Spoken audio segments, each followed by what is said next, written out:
দেশ, জনতা, মানবতাবোধ, এগিয়ে চলছে জনস্রোত।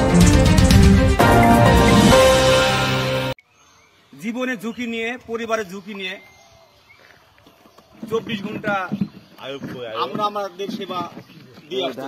ঢাকা থেকে ডিআইজি মহোদয়কে বিদায় করা হলো। আমরা করোনাকালীন সময়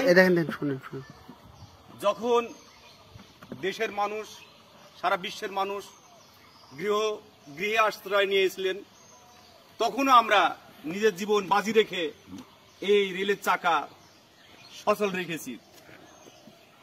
আমরা নতুন ভাবে কোনো দাবি দাওয়া করি নাই।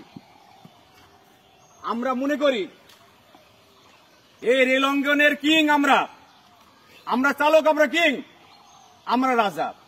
হ্যাঁ, আমরা রাজা, ঠিক কেন নয়? ঠিক।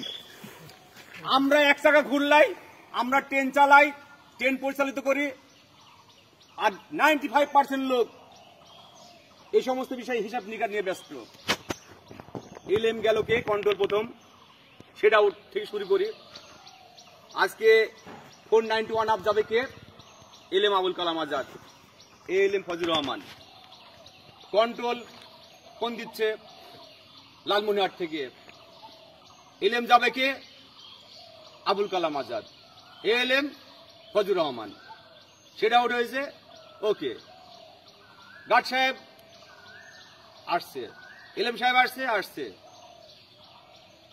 মাস্টার সাহেব, এলএম সাহেব আসছে।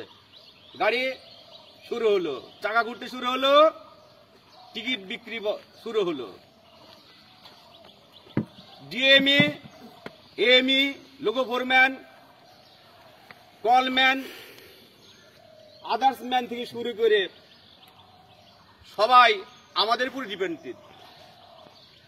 অথচ আমরা চাকরি শেষে একটা গৃহ দেওয়ার জন্য ফাইনাল সেটেলমেন্টে যে 75 যোগ করে আমরা বাড়ি করার মতো ন্যূনতম কিছু পয়সা পাই। ঠিক ঠিক ঠিক ঠিক ঠিক। British rule. এই বাংলাদেশ রেলওয়ে প্রতিষ্ঠাতা হলো ব্রিটিশ সরকার। ব্রিটিশ সরকার